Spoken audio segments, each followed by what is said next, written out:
Hey guys, so it's Ashley here. We're going to talk about how Tinkercad is similar to Google SketchUp in many ways, but it's also very different. So I thought today we would start with just a basic, making a basic shape like a cube. In SketchUp is pretty sophisticated and probably a little bit more accurate if you're more of like the architectural kind of person.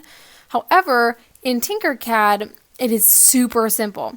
So in Tinkercad, all you have to do is go over here and click on the geometric shapes and find which shape you want to use. So in this case, we want a cube or a box as Tinkercad calls it.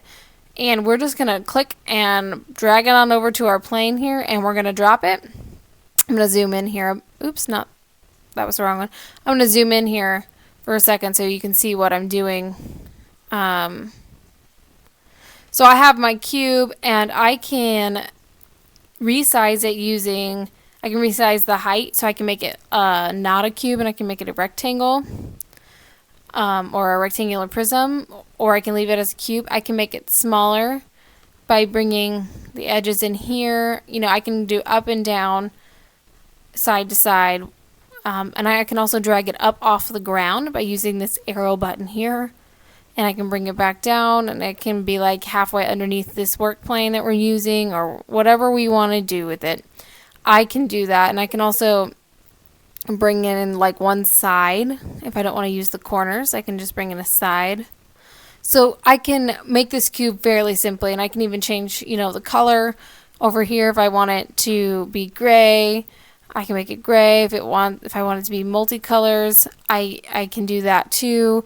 Orange, magenta. I can change the color, whatever color I want, which is really nice. However, by watching and looking up some things on SketchUp, I saw that in order to make a cube in SketchUp, you have to draw the 2D shape of it first on your work plane, and then you have to use the push-pull tool to drag it up into a cube.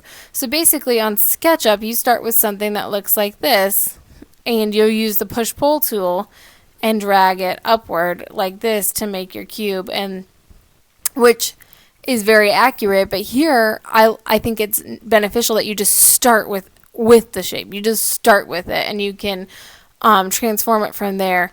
So this is a little bit more user friendly. So this is more for the everyday kind of average Joe that wants to create a 3D design for some project or just for fun, something to do with your kids. But SketchUp is more useful if you want exact measurements and things like that. It does tell you how far apart these are, but it's much harder to get it to be exact because you have to use your mouse. Whereas in SketchUp, you can type in the distance or the height or whatever. You can just type that in. So, I mean, this is very simple, but not nearly as sophisticated as SketchUp. But it also has its benefits of being more user-friendly. So I hope this was helpful today in helping you decide whether or not to use SketchUp or Tinkercad or what to use either one of them for. I hope you have a great day. See you guys later.